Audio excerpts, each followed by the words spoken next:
have completed the initial playthrough of the story for the King Kong game.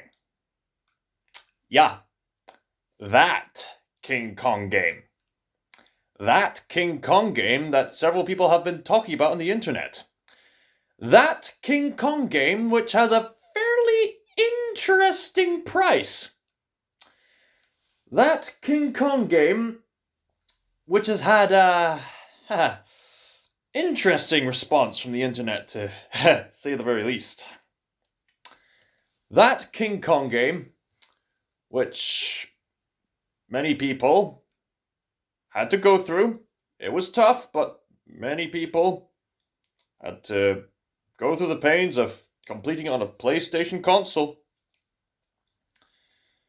It was tough, but people had to do it in order to give their opinion on it. And, as you would suspect, a game where you play as a 25-foot tall gorilla who goes around Skull Island beating up dinosaurs, giant bugs, giant snakes, all to appease to his tragic sense of loneliness. You can sense that the game makers, perhaps, they did try.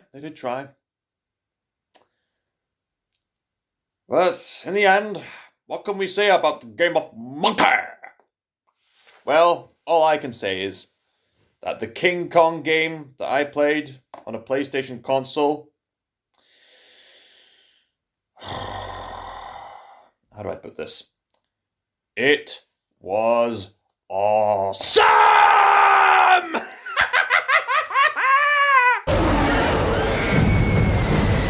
Play as man.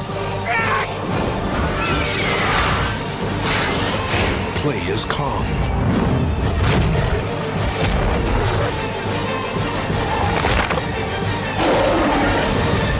Play Peter Jackson's King Kong. That's right, ladies and gentlemen. I am talking about Peter Jackson's King Kong, the official game of the movie. That is the official title of this video game, but for the sake of making it shorter, let's just call it the real King Kong game. Honestly, it was quite an interesting price, getting it for £1 at the CEX shop. And you know what? It was worth the purchase. Okay, what language do we have? Anglais? Gelez-vous français? Dansk, Netherlands, Sami, Dutch, Italiano, Espanol. Mamma mia. Norsk.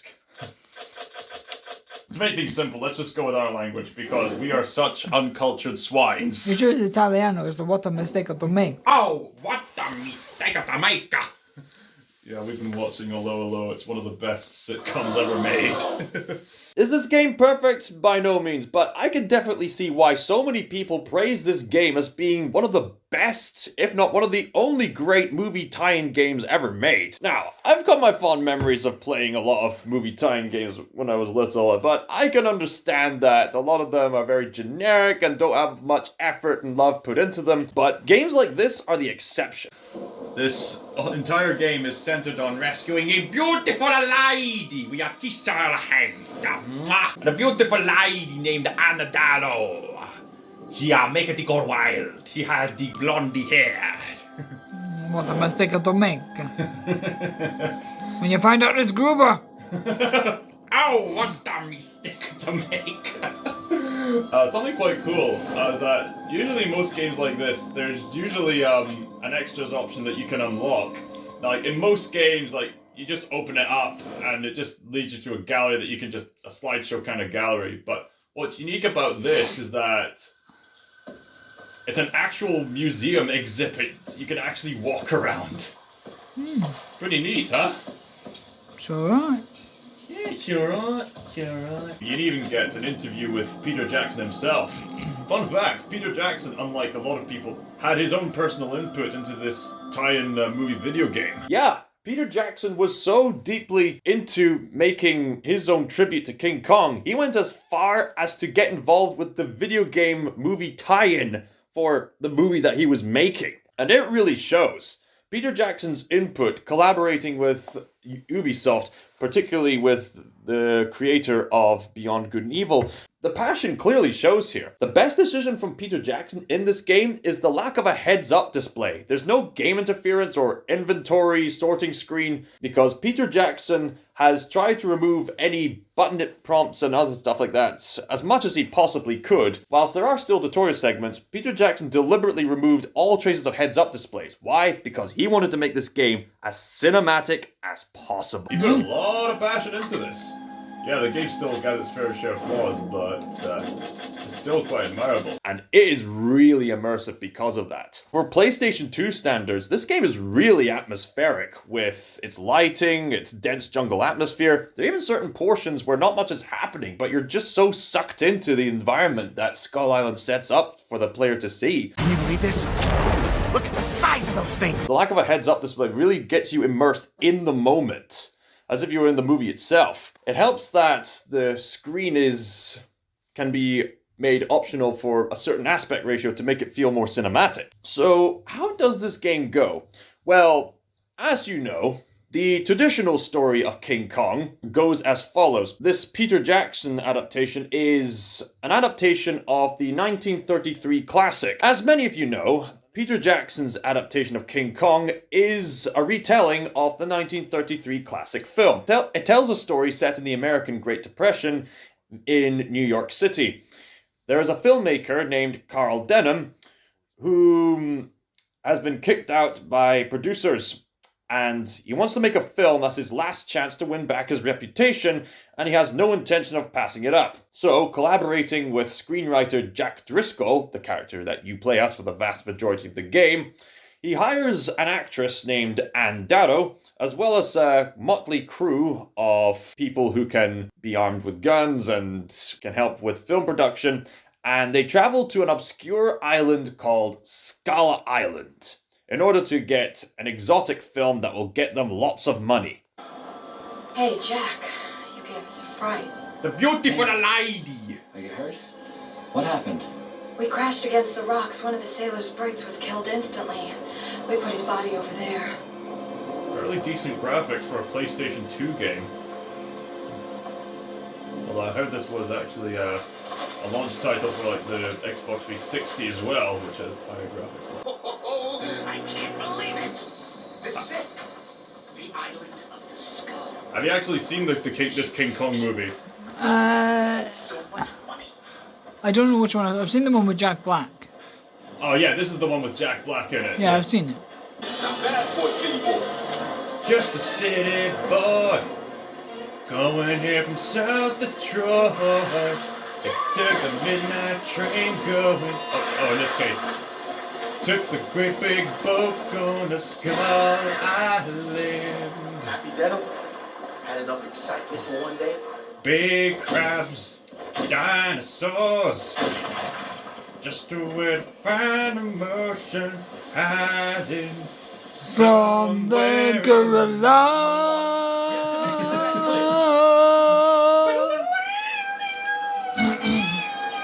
We should be able to get through this way. Jack, give me a hand. As they venture forward into the island, they're greeted with a whole manner of savage natives who offer up Anne as a sacrifice for the king of this island, the 25-foot gorilla himself, Kong. And then they summon him. Big Monke. This is where it gets really awesome. So basically, Donkey Kong on steroids. Yeah, Donkey Kong on steroids, yeah. What I like about this game is that the vast majority of what you would call cutscenes is done from Jack's perspective, so it's quite immersive, which kind of makes the last cutscene a bit more anticlimactic when it's just the other characters in a very emotive action, but here the characters are more emotive.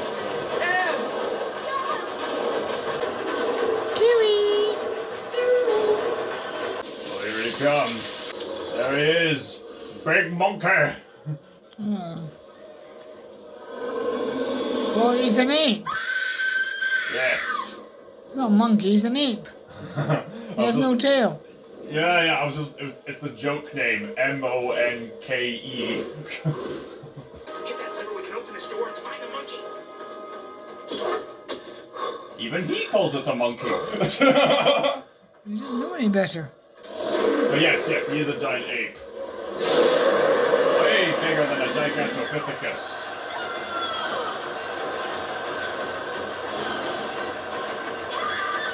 Kong gladly takes Ann Darrow because Kong is desperately lonely and he's the last of his kind. Now Jack and Carl have to work with their crew to try to get her back.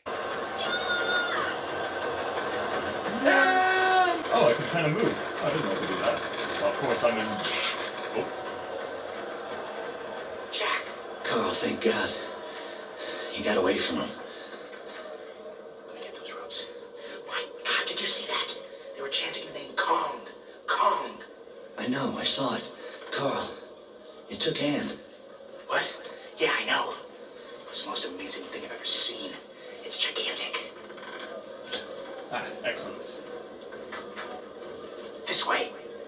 You know what I find kind of funny? The fact that this character, played by Jack Black, keeps calling you Jack. Yeah. As if you're a student under his wing or something.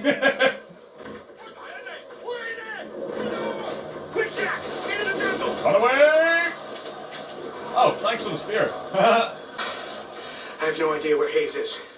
We got separated. I just hope he's still alive. There's a big ape. Absolutely incredible. Photobomb! No. That would be a video bomb. Yeah, video bomb. Okay, you can knock down these things, but because I have this, I don't necessarily have to. Ow! And I injured myself. Over the course of the story, they have to fight their way through dinosaurs, and Kong himself fights through the local dinosaurs to protect his new friend Ann. Oh, crikey, crikey. I missed, and it's scary. Ah, get away. Ah, darn Where's it. your gun? I don't have the gun. I was completely unarmed. Except for a spear. Aye. Over there. Something moved. Come on, me. Take cover, Jack! Come at me, bro!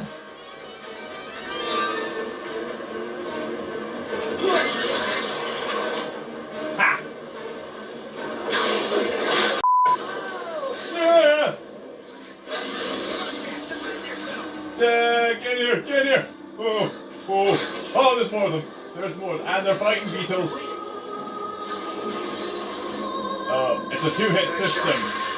Get hit once, you're in danger. Get hit twice, you have to try again. Another one, Jack! It's intense. It gets really intense.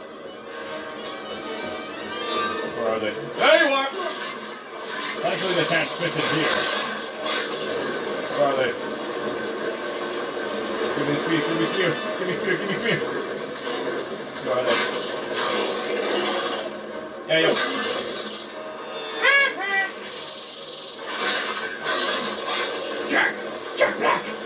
Jack Black! Where are you? Give me spear! Give me the spear! Holy cow! You scared me there. Nano scared you. You scared me. Oh!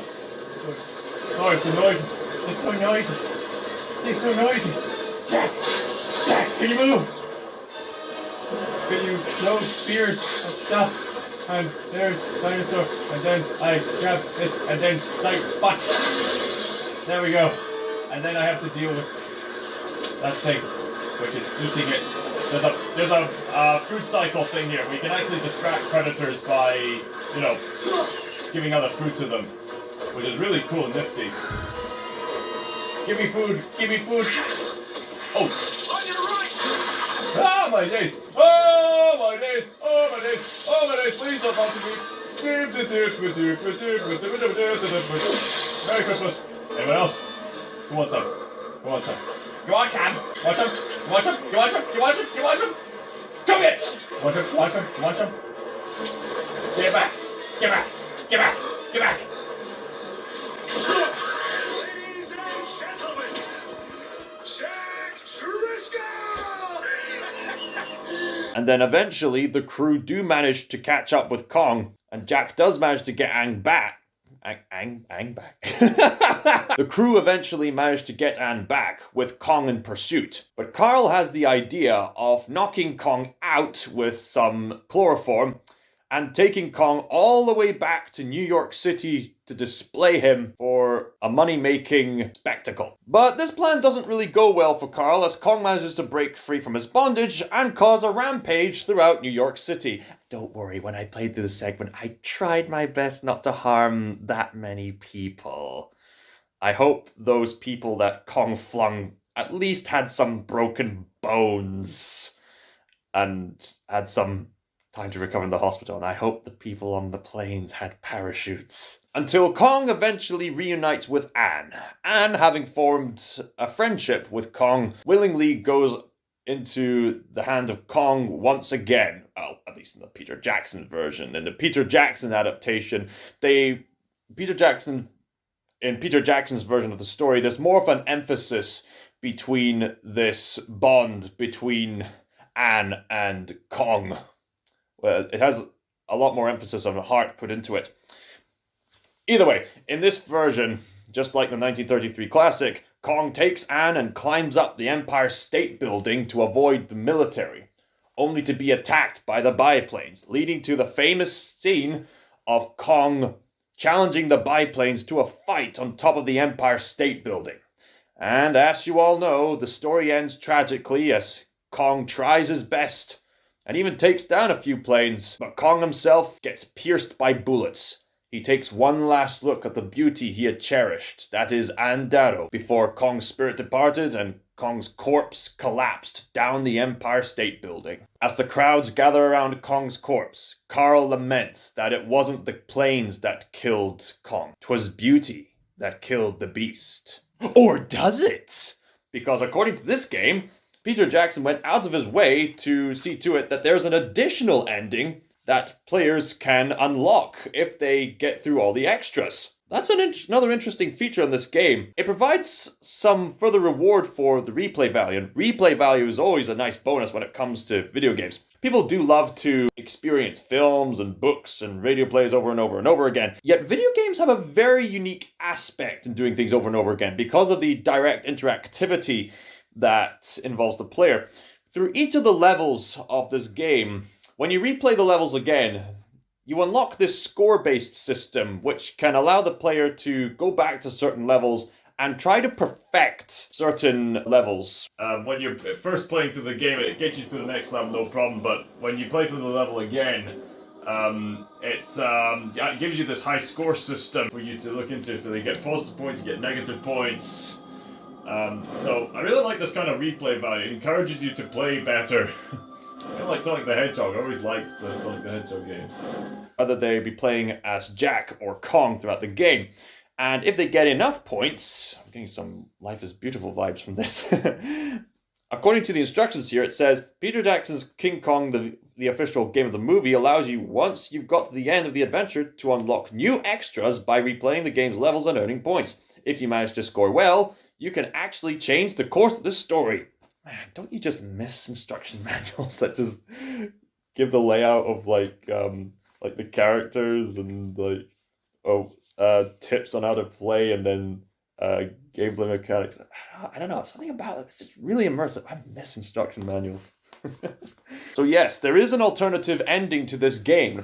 I haven't actually played through it yet, but from what I've seen, if you get enough points, you can play through the last level of Kong fighting the planes again, except this time, it doesn't have to be an unavoidable death. If you get enough points, you can have Kong play through the level long enough until you get to a certain portion where you play as Jack Driscoll again, only this time in third person, as he flies a plane, trying to protect Kong. And if you manage to protect Kong long enough, Kong will escape, and then the game ends with Kong being returned to Skull Island, roaring in victory, and Anne and Jack and everyone else live happily ever after. Kind of a sweet alternative ending, if you ask me. Obviously, the film works well as a tragedy about the value of beauty. Yet this alternative ending can work well to engage players to play the game over and over again. Give them something worth looking into. So I've talked about the premise of this game long enough. What about the gameplay itself? I find it interesting how the game promotes itself as a game where you play as man and play as Kong. And I find these two play styles very interesting. They're both vastly different, and yet, in a strangely thematic way, very similar. I think Peter Jackson was wise to have this common goal that unites these two distinctly different gameplays. The common goal is that both Jack Driscoll, the man, and King Kong are both trying to protect Anne Darrow because they both value beauty. So that's the masculine virtue of respecting feminine beauty right there. How these two gameplay styles play into this masculine hunger for defending feminine beauty, I think it's very interesting how these gameplay mechanics handle it. For example, for the vast majority of the game, you'll be playing as Jack Driscoll, the man.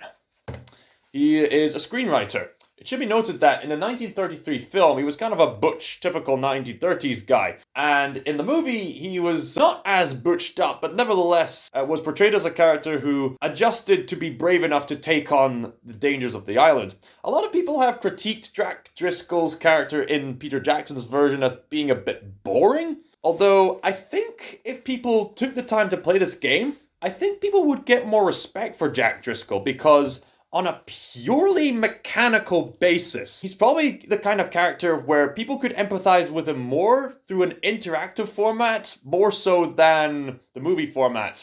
I don't know, I think maybe if Peter Jackson took more time to develop Jack Driscoll more thoroughly, I think more people would have been prone to appreciate Jack Driscoll more and more. Although I think this video game can actually help, because in this game, it makes it very clear that Jack Driscoll, he's not some armored scientist like Gordon Freeman. He's not a super soldier like Master Chief. He's not a Rambo character. He's just a screenwriter from New York City. And he barely has grips on how to work a gun. And every aspect of the game emphasizes that really well. The way that he doesn't quite hold the sniper still, the way he's being thrown into the situation, and just how vulnerable you feel as a player with the two-hit system. And I think the fact that this game is cinematic works in this favor, because the game gives you a very basic premise on how the health system works. Usually you get 2 hits. If you're hit once by an enemy, the screen goes all kind of red via Call of Duty style, but then this dramatic choir lady starts singing in the background for like a few seconds. And if you get hit again during this portion, your character dies and you have to retry that sequence again, as all well-trained people would do. You have to, you fail, you try again. That's how the game goes. So the game leaves you in an anxious position as Jack, because, I mean, a 2-hit system would be problematic enough, but the thing is, a 2-hit system can be common in games like Donkey Kong Country, even though that health system is quite different. But what makes this gameplay so stressful is just how relentless these enemies are. Like, most of them are dinosaurs who will just come right up to you like, and you as the character going, bang, pick it up, bang. So it's kind of relentless. So I like how the game eases you in with more slower enemies, like the giant enemy crabs. So here's this giant enemy crab. Ah, yes, how could we forget the Battle of the Dancing Crab War of 2006? A battle noble and glorious enough to inspire the beautiful memes. Watch out! Jack Black, watch out! Who's gonna be running the School of Rock if you're not around? Don't pinch me, don't pinch me, don't pinch me, don't pinch me! Don't pinch me, senpai, don't pinch me! One of the other characters even said, get under a shell. Under the shell. Oh, got it. Look at my concentration on that face. Every time I go near, I'm like, hey-oh, give me a hug, bro. Give me a hug, bro. Give me a hug, bro. Alright, got him. There we go. Fantastic! Which still put you on edge, and the game gets you into the basics of the gameplay. And it's interesting how these characters, Jack Driscoll and Kong, contrast. As Jack the human, you'll be using more of the shoulder buttons to do most of the actions, like aiming, picking stuff up, aiming and shooting, or and other specific actions in order to carry on with the game. And only occasionally using the X, square, triangle, and circle buttons for certain other things. Peter Jackson was very clever Whereas in the Kong sequences, his actions are, dare I say, more primitive, as you just keep mashing these 4 buttons for the most part, which I find quite clever from an interactive storytelling perspective. Yeah, I think there was a few missed opportunities with Kong's controls. I've heard people say that Kong's fighting in this game was a bit too clunky, but the sheer cinematic spectacle of Kong sequences more than make up for the clunkiness of the combat. These bits are very cinematic. Drastic change in gameplay style, but still the same goal of protecting Anne. I think whilst the triangle button as Kong is useful for repelling enemies, I think there should have been some blocking actions with the shoulder buttons. I think it would have been quite cool to have Kong have the option to use his arm to block off any severe blows, like he did in the movie. But hey, I guess Jackson was already busy enough with this game as it was. Let go of my friend! I'm a pretty lonely gorilla and I have no intention on being lonely again. Give back my friend! Right. You want a taste of Donkey Kong on steroids? Yes. Alright, let's give him Donkey Kong on steroids. Will you let go of her, please? She's my friend. Go away! Will do. On my way. Oh wait, wrong way, wrong way! No! Wrong way, Kong! This way, this way.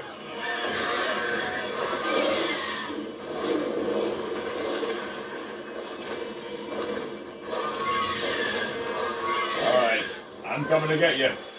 Hello! Ow! Hey! Alright, you asked for it. Time to meet your maker. Gotcha! I'll have to bash into them. So, you have 3 buttons. You have X to strike, square to dash, or grab onto stuff, you know, parkour style. Circle to grab and toss. And you can press the triangle button to go like... Kong smash. Yeah, pretty much. The triangle button also helps to get rid of these smaller enemies if they overwhelm you on your back. Like floating flies almost. You can also do this if you press triangle long enough. Fury mode!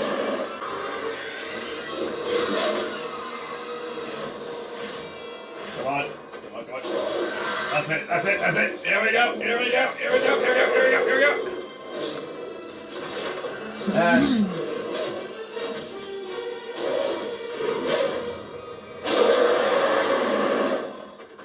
Right. Where are you, darling? I'm here. Just move this thing out of the way. And yeet!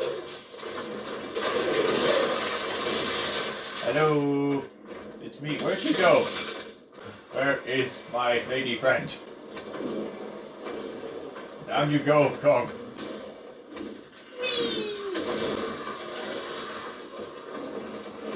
Hey, get off her! Get off her! Get off my girlfriend!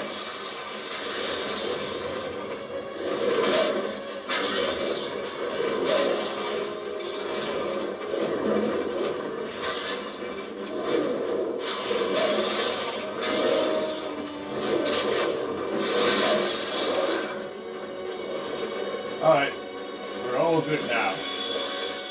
Alright, you can come back to my arms now. We're safe now.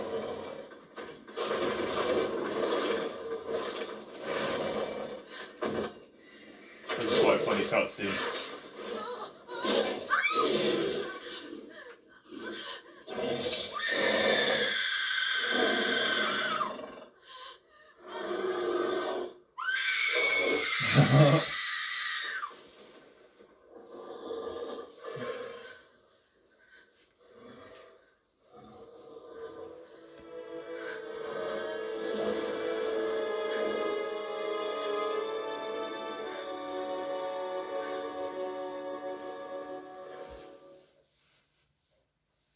Going back to Jack, you have other actions that are actually quite clever on Peter Jackson's part.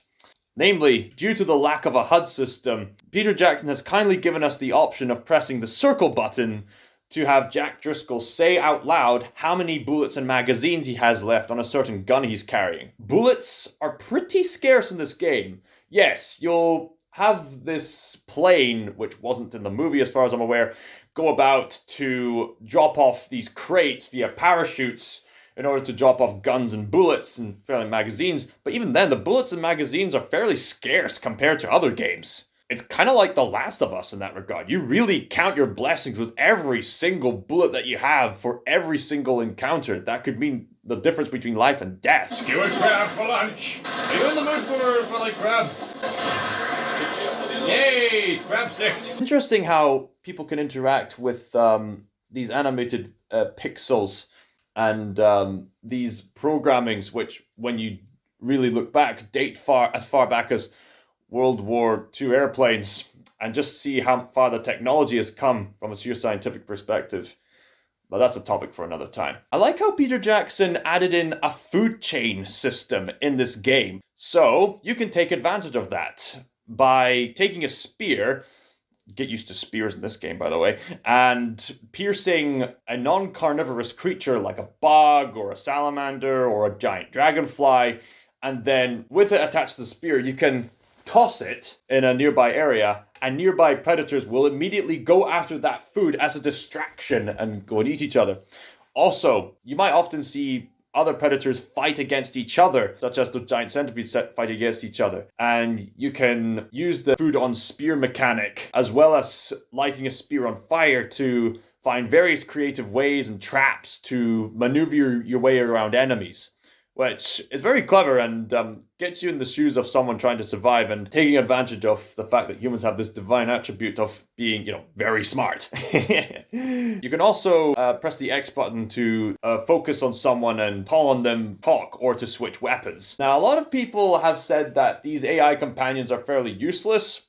I can see why they'd say that for some sequences. Sometimes, not always, but sometimes the AI companions get themselves in situations where they deliberately put themselves in harm's way, and you have to go out of your way to try to help them before they get killed, and thus you'd have to start the sequence over and over again if they get killed. But thankfully, the AI isn't actually as useless as many people say. I found myself most of the time having to depend on the companions in the game. Like, during the beginning of the game, I ran out of bullets and then got jumped on by a biting megapede.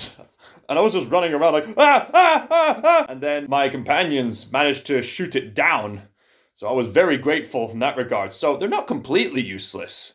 In fact, they're very helpful from time to time. There's other mechanics that I could go into, but most of it is better left experienced by the player. So there's other sequences where you have to maneuver your way past enemies in order to get certain switches to open certain doors. Now, the whole getting the switch on the door thing could get a little bit repetitive. Maybe they could have found some other creative ways to get past certain things, but the game more than makes up for that by immersing you in resource management, and as well as creative ways to move past enemies. For the vast majority of the game, I've noticed, a lot of the progress depends on your courage as a player to move past the next portion. Honestly, this is probably one of the scariest games I've played, almost up there with Alien Isolation.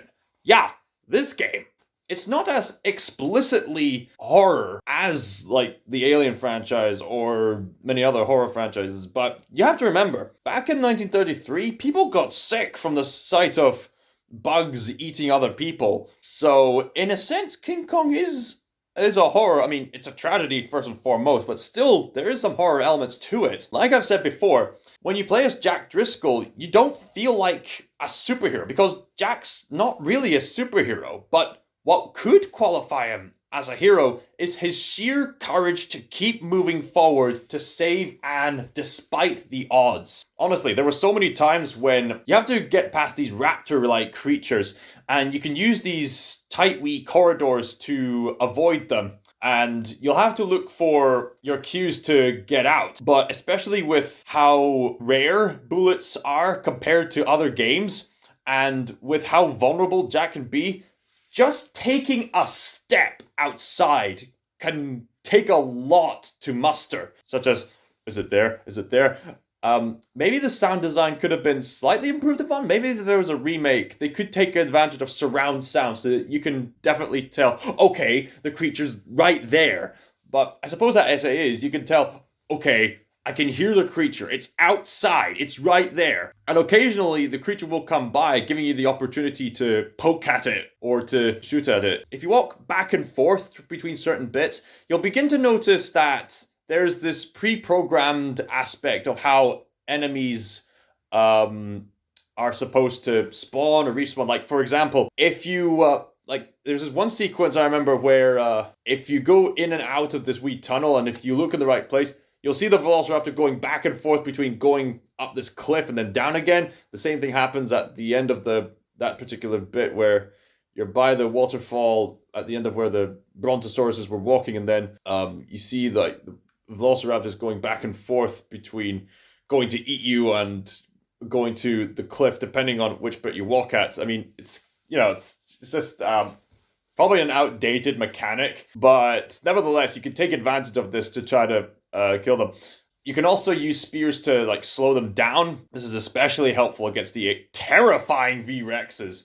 Honestly, many of these sequences with these dinosaurs, I will freely confess, had me saying a lot of swear words. The S word and even the F word for the big V-Rex. These sequences were absolutely terrifying. But there's a virtue in this kind of gameplay, in the sort of, Samson-like virtue. Because as terrifying as these sequences are, mainly due to the fact that Jack is a pretty vulnerable person, just barely trying to survive in the jungle, you nevertheless keep going because you want to rescue Anne. Through this sheer interactivity, I think that's why players can empathize with Jack more so in this game adaptation. I think this is why I hear people say that the video game adaptation was better than the movie, honestly. I can see why. Playing as Kong, whilst the combat is clunky and rather wonky, what makes these sequences really immersive is just the sheer visceralness that you experience as Kong. It's the way that Kong's animated, the way he strikes so fast only to have a bit of a slow build up to the next strike, only to then do a fast strike again. And the fact that he does his strike so wildly, just so wildly, combined with the roaring sound effects that they give to Kong, it's really immersive stuff. I like the contrast between Kong's visceral strikes compared with how he treats Anne, which you can pick up using the circle button, which is Kong's goal. In a contrast to Kong's visceral swings and hits, especially when Kong just yeets anything that he picks up or grabs. With Anne is Kong's friend, so when Kong picks up Anne, he's very gentle and just picks up Anne like this, and then when Kong places her down again, he just gently places Anne down so that Anne can clear a path for Kong to move forward. It's very sweet, very sincere. And honestly, this bond that Kong has with Anne is definitely the heart of the game. All the levels of Kong are quite the thrill, although I can understand a lot of people saying that the New York City level as Kong can be fairly anticlimactic. Honestly, this one level with King Kong is probably the shortest in the game, which can be kind of a letdown because one of the most famous sequences of King Kong is his rampage through New York City, followed by him finding Anne and climbing up the Eiffel Tower. I can respect Peter Jackson for getting the player to try not to harm as many innocent civilians as possible, however you define innocent. And you're mostly taking out people who are trying to attack you. And I hope they're okay. There's something interesting about the final bit. There's a game mechanic in which Kong climbs up columns and you can move left to right for Kong to reposition himself in certain columns, whether it be giant trees or other columns like that. This final level involves Kong working his way around the column that is the pinnacle of the Empire State Building, and using the cover to avoid the bullet fire, and then finding his opportunity to strike. It's a direct contrast to the movie where Kong just removes this weak antenna out of the way to take on the planes. Maybe that was creative liberty done on Peter Jackson's part, or maybe Kong should have been wiser in the movie adaptation, I don't know. So overall, this game does have a few flaws. It can be a bit clunky, a bit wonky, and Some gameplay mechanics may not have aged as well as other elements, but for the most part, this game holds up really well, and I can see why a lot of people would want to have a remake of this. If they had adjusted the New York level, given Kong a few more mechanics, as well as made Jack's companions a little bit more useful in certain sequences, this would have been a full-on masterpiece of a game. But as it is, it's an enjoyable experience, and it's definitely better than a lot of other games. What do you look at me like that for? Oh, you thought I was going to play that PlayStation 5 abomination of a King Kong game? You're out of your mind. I'm not wasting my hard-earned money on that. I think I'm going to give this King Kong game a solid 10 out of 12. I'd recommend it. Have you ever had the chance to play the King Kong game? I am aware that this game also was available on the PlayStation 3 as well as the Xbox 360. In fact, I've heard that this specific game was a launch title for the Xbox 360. I also heard that from other sources that there were really poor quality versions of this game and handheld versions of the game. If you've ever played King Kong, the video game right here, what do you think of it? And let me know in the comments down below what you think of it. And I don't know, just aspire for beauty, Monke. It's called Sticker signing out.